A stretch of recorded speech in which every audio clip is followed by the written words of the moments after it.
Back here with Simon and Sarah doing something that we've never done before. We're going to watch Doctor Who together. And I know, a first.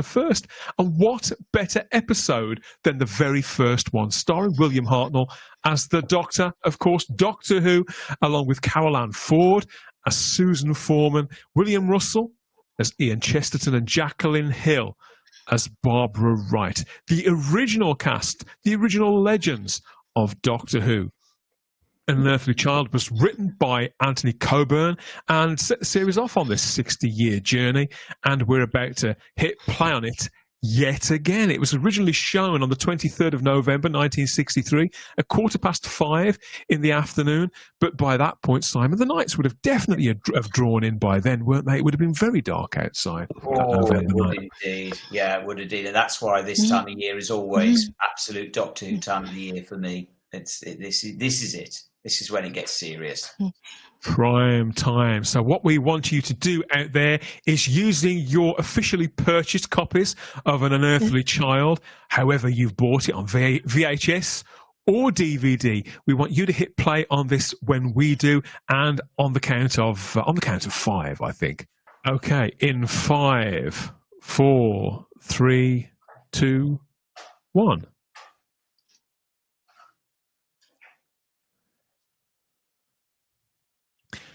Those opening titles. I love those opening titles. Yeah. I mean, of course, I love the opening titles. It's always.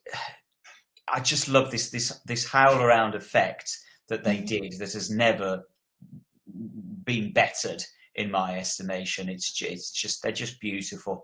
There's something very, very evocative about them. And even though I've seen little documentaries and featurettes signed about how they did it, I've forgotten already. So every time I see it, I think, how did they do that? Yeah, it is clever old. It's clever It's old. really, I've done it myself. I have played around with it myself.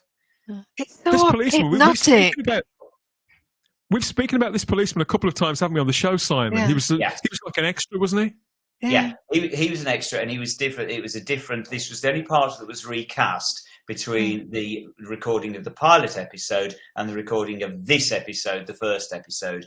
It was a different. It was a different actor in the second the remount. And of course, he'd have no idea that he was going to be iconic as well. No, not in the slightest. That creak of the gate, there's ever so unsettling in itself, isn't it? Yes.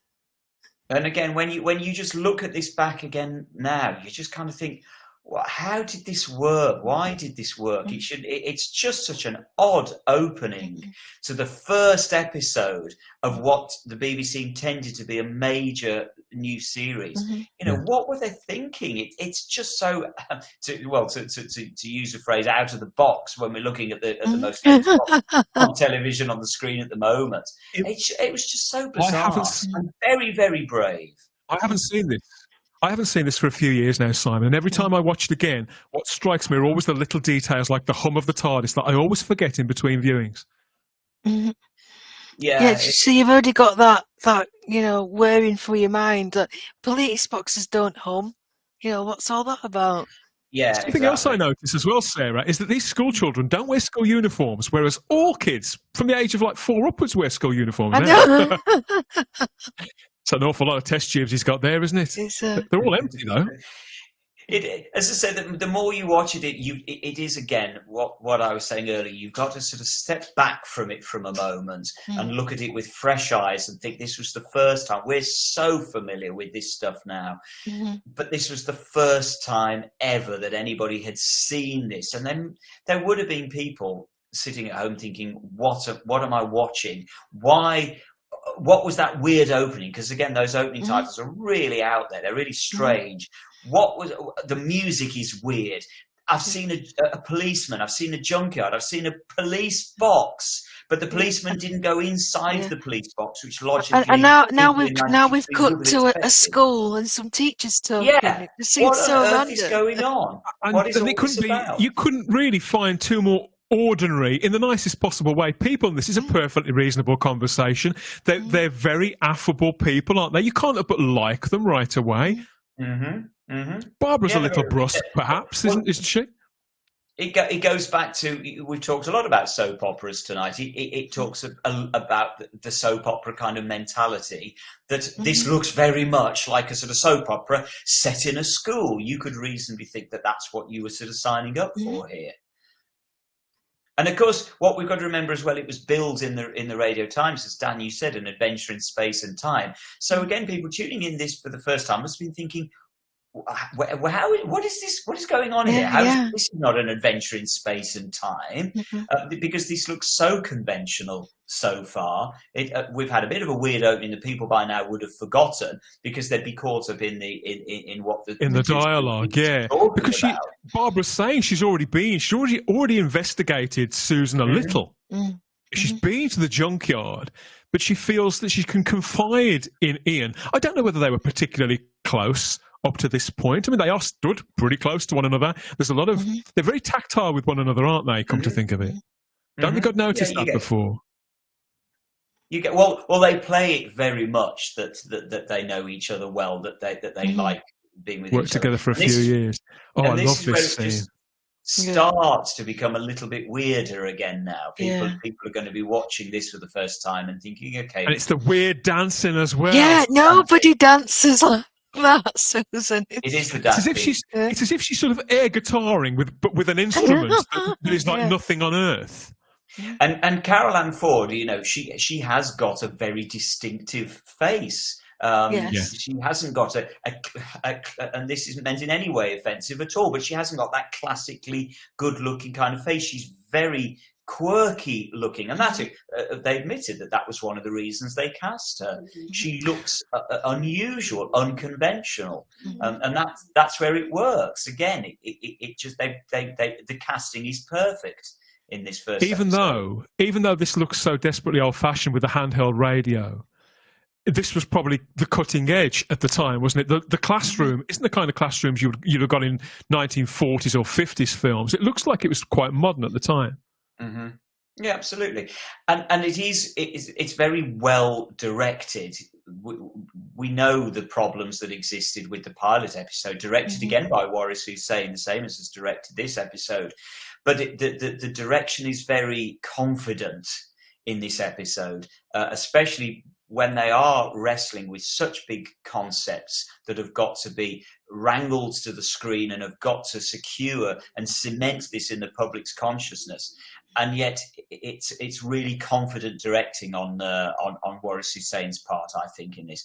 This is the only bit that sort of still bugs me a little bit, the way she just opens the book randomly at this page and immediately starts to say, well, that's not right. That doesn't. It's a bit too quick. She needed a moment to sort of read and absorb. It's just one of those little things that bugs me.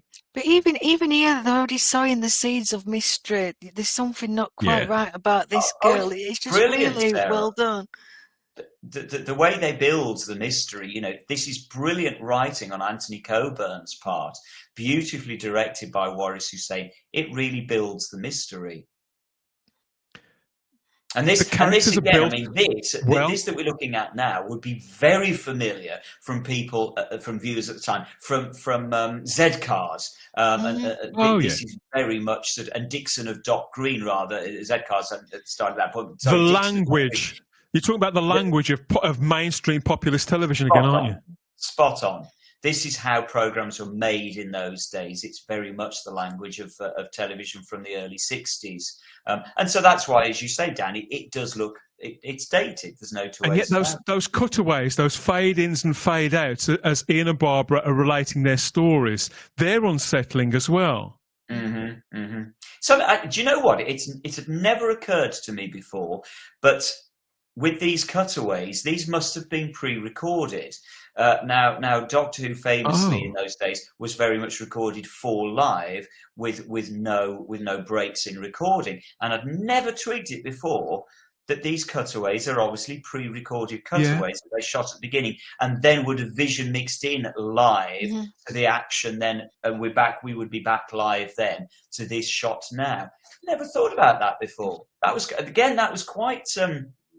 That's quite daring and unconventional. That's modern storytelling techniques once again. Oh yeah, 100%. Yeah, there you mention it.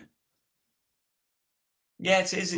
I like how exasperated she is, Sarah, when she says, "This is impossible if you don't use D&E."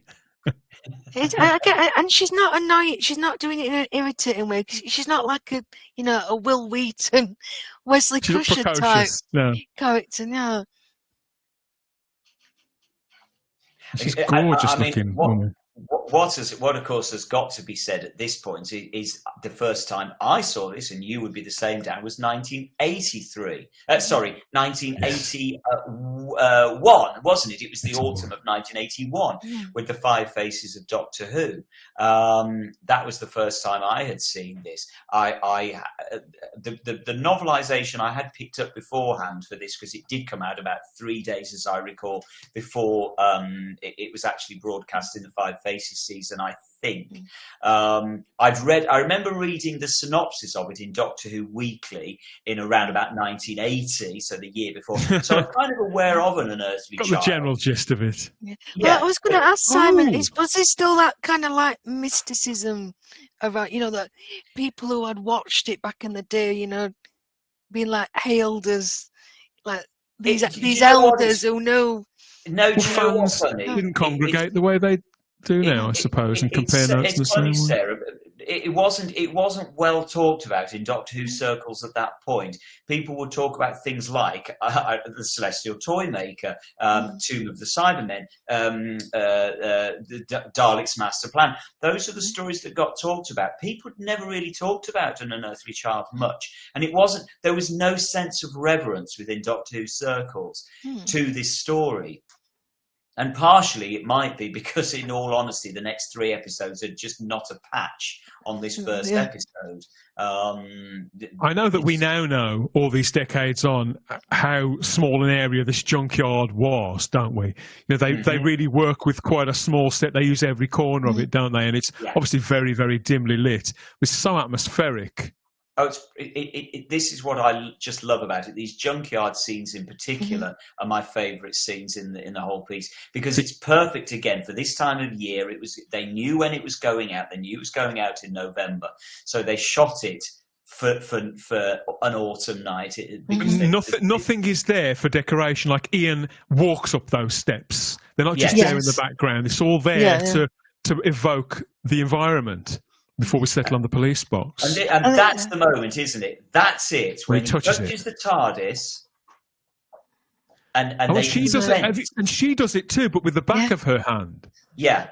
And they can sense that there's something wrong with the TARDIS. And this is where the viewers must have been looking at this. And the curiosity must have been piqued at this point. And we were 11 minutes into the show.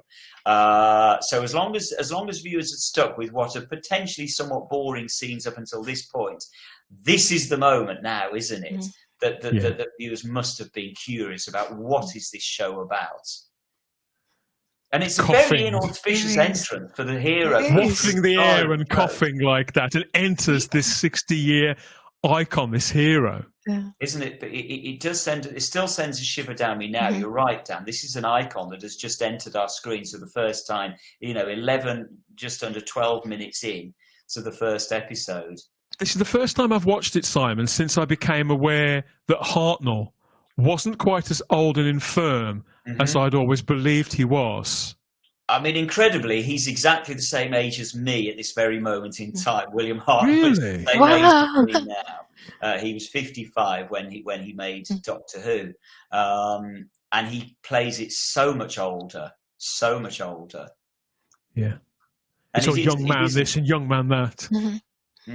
It isn't just the wig. It is the way he plays it. The body language. Yeah. It's how he speaks as well. It's he sounds older. The tutting, Sarah, all that tutting under his breath. And again, watching it now, you have to be amazed that this did take off with the public, because actually he's it's not that he's a dislikable leading character, but he's a difficult to like leading character. He is abrasive. He's brusque. He's standoffish.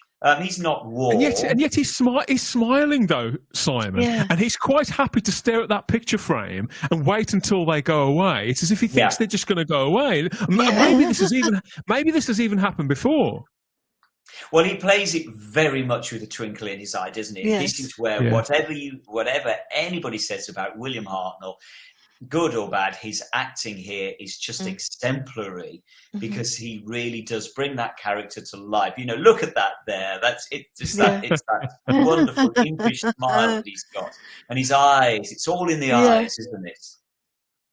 You can see his brain is living the characterization. He is acting as the Doctor. So it's not acting you're looking at here. He's inhabiting the part. He's playing the part for real. It's almost method acting. He believes he's very safe in the knowledge that he is their intellectual superior, isn't he? And that he can talk his way around everything, Sarah. He's toying with them. It is, and as a viewer, you've got that sense. You know he is as well. You're not quite sure what is quite going off, but you know there's the meets. I mean, look at this. It's not exactly hero material, is it? And that has got to be one of the cuts in television history. Wow. Really, because the viewing public now, here we are 14 minutes in, the viewing public at home must have been sitting there thinking, wow, what on earth? That was not what I expected. Again, we've got to divorce ourselves from familiarity for a second and think this is the first time any of this is being seen, and the viewing public at home must have. And I love the way Warris, who's saying, just pans around that TARDIS console set. Well, it gives you that scope, doesn't it? That it is. We know it's bigger on the inside, but as we saw with Tony, it really was that big. And Warris, who's saying, takes that moment to just pause for a second and let the viewer just take in what Barbara would have been taking in at that moment, and just take a little bit of a step back and look at the set, which is magnificent. It's a beautiful set. Anything else in that set would have been too much as well, Simon. It would have been impossible for the actors to move around. It's perfectly pitched. You've got the roundels at the back. You've got it. The lighting on it is beautiful because it just looks so futuristic, so out there. And then, as Sarah says, you've got these lovely antique statues and artifacts there that just break it up. So you're right, Dan. Any more would be too much. It's perfect, and you can see he's the not canopy quite. there. Have you noticed that he's not quite so doddering now? He's inside the ship either. Once he takes his coat off. Oh, I've never noticed that. Yeah, I do. Suddenly he's like standing up straighter, and You're right. There's a degree of assurance there now. He's back on his own territory, and he's in familiar ground. He's safe, and he's confident because he's in control now. He's suddenly here we are. We're seeing the William Hartnell Doctor come to the fore now, because you're right, Dan. He's back on his own turf now. But again, look at that, that defiance. As I say, he's an abrasive character. He's still sparkling, but you can tell that he's now there inside the ship. He's less comfortable. Yeah. It could have gone either way for the viewing public. They could have looked at this and just thought, no, this is too dislikable a character. And also, what we should point out from television point making terms here, this is the second half of the recording block. They broke that's why there is a bit of a jump when Barbara runs into the police box, and it's a bit of a jump cut that she's just running in and suddenly she's inside the box, inside the console room, and that's because that was a recording break that they did there. And the tragedy of it was that in the pilot episode, you actually, when she opened the TARDIS doors, you saw inside the console room beyond the door.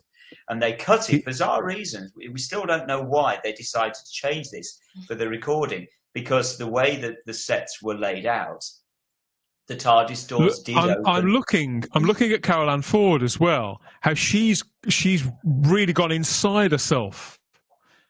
She's concerned for them, concerned for herself. Yeah.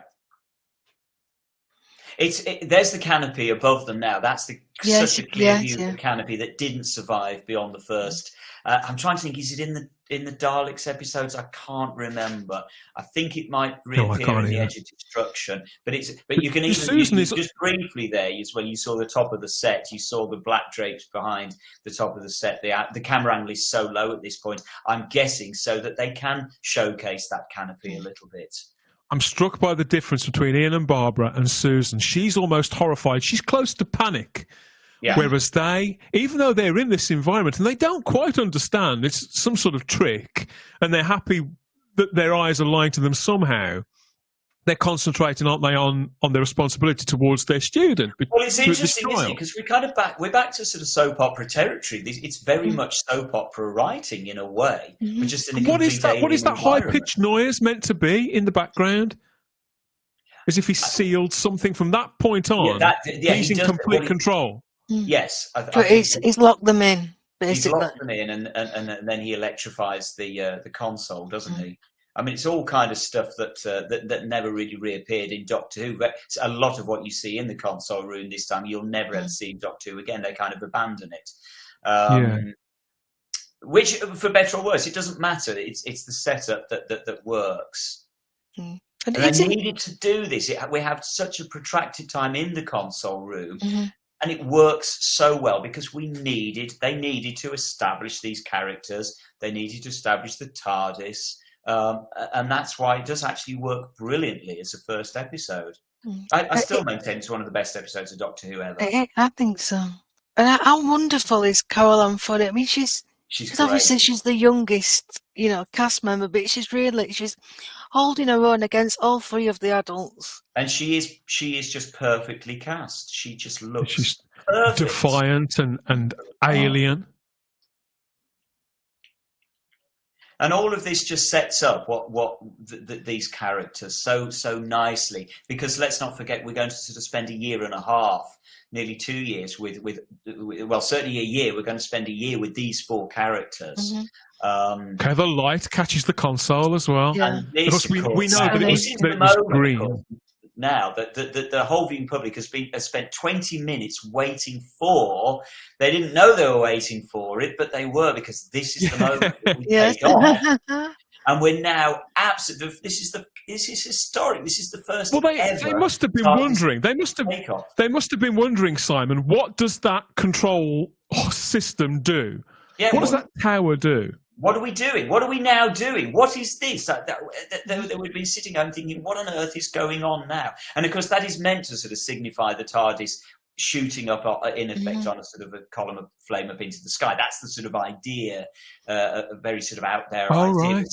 We're back to kind of the public would recognise this as the titles that they saw a few minutes ago. But they're still going to be wondering, what on earth is going on? What is all this about? They wouldn't again have known that at that point the TARDIS was taking off. It was a convention that wasn't understood at that point. So for all they know, the TARDIS might have been shrinking down to the size of a thimble, for example. They didn't know what was going on. We know what's going on. They didn't at the time. And so there must have been, and now they're now thinking, we're now thinking, what has happened? That's great of William Hartnell. I love that shot on William Hartnell. The way he sort of slowly blinks. Yeah. It's just lovely to actually see such an effort made. He knows in that moment he lost control, didn't he? Yeah. He wasn't in control. Absolutely. And that, I mean, it sends shivers down me now, because it's such a bizarre image. You've got this strange landscape. You've got the police box now sitting one killing. I love the fact he's not even properly upright. And that figure down bottom right. Where are we? Imagine being that caveman. You just popped out to the scrub to take a whiz. And this box appears. Yeah, it's just the viewing public. Goodness me, if you'd watched that, you would tune in next week, because you. Definitely. So intrigued. You'd be dying to know what happens next. Can I just say the name Peter Bruchatsky, just because I'm really pleased with myself for learning how to pronounce it after 30 years. I'm still not convinced. It looks like Peter Bruchatsky to me, but there we go. What do I know? Warris is Directed saying, by great Warris. Warris is saying, I still, wouldn't dare to try and pronounce it live anyway. and Warris is still with us brilliantly 60 Yeah. years later, and of course famously nearly directed the Five Doctors for John Nathan Turner, but didn't, and never come back to Doctor Who. It's just such a lyrical, romantic episode, and that's why I love it so much. They could have done anything with that first episode of Doctor Who, but the way what they've done with it, I just find still mesmeric to watch. It's all in the dialogue. The dialogue is beautifully written. You know, let's remind ourselves, there's just 4 people.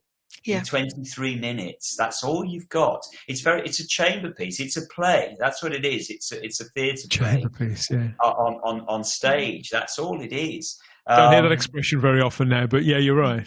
That's what it is. And I again, you forget that sometimes that these 4 people carry 23 minutes of shot for live television, and it goes like that, doesn't it? It's just as we've just witnessed now, that felt like seconds because you're just that invested in it, and again, and so much setup and backstory, especially with Susan, has been done in those few minutes.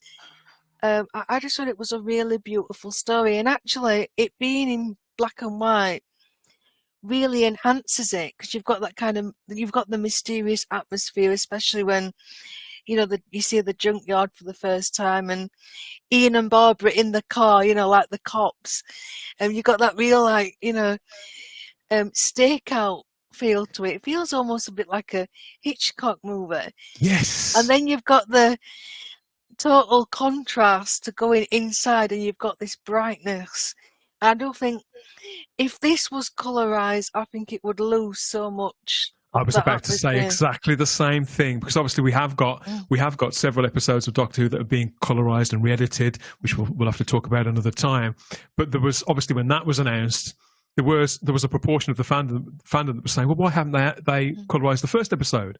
I think now, having watched it, how much of it is in shadows, I can see why they haven't colorized this, actually. Yes, I'm a great advocate of colorization, but I must be honest, I don't have a problem if they do colorize it again, because as we always say, me neither. The original. But I agree with you, Dan. I think it would lose something. There's a wonderful term in filmmaking that I love, which is chiaroscuro, which is basically talking about the sharp contrast between shadows, between darkness and light. And you're right, Sarah, that's one of the things I love about this episode. A film buff would comment on the chiaroscuro, which is these very, very deep, dark black shadows, and then the stark white contrast. And you're right, going from that dingy, atmospheric junkyard into a brilliantly white light, but equally atmospheric, futuristic console.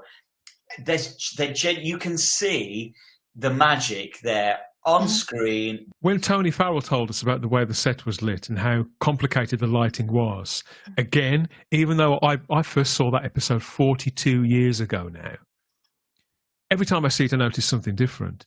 Partly because I've watched considerably more vintage TV now than I had then, and even than I had 20 years ago, let alone 40. But obviously, speaking to Tony this time, being aware of the lighting, how the light bounces off the TARDIS console to give it that kind of, it's there, but it's not there. It's almost an illusion. It's only when you've spent 5 minutes in there that things almost solidify. And then everything goes up the pictures, and they're off heaven knows where. It's ridiculously rewatchable, mesmeric in the spell that it casts. No matter how many times I see it, Simon, I could go back and watch that again now and see something else. Right now, I could go back and watch it again and see something else. It is perfectly pitched, and I must be honest, I just never get bored of watching it. I don't know why I don't. Me neither. Because many people could view it as a boring, in inverted commas, episode, simply because it is quite wordy, it's quite static, it's got limited sets, but it's far from boring to me. I just find it, I think it's perfectly pitched. I think actually there's an enormous amount happens in a very short space of time. Yeah, as you say, Sarah, you've got the classroom, you've got the car, you've got the junkyard, you've got the console room. There is a lot going on there, actually. It's just beautiful. As I say, it leaves me no doubt why I still love Doctor Who. It was not a disappointment to me at the time I saw it in 1981 in the Five Faces of Doctor Who.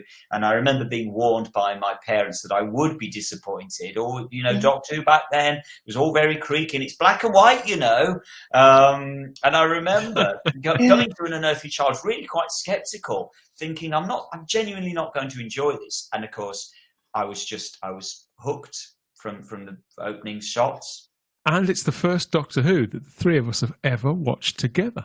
We've got to do this again. Yeah, I've loved it. I've really enjoyed doing that. Yes. But when that was broadcast on the 23rd of November 1963, originally at 5:15 p.m. on the BBC, 4.4 million people tuned in to watch that.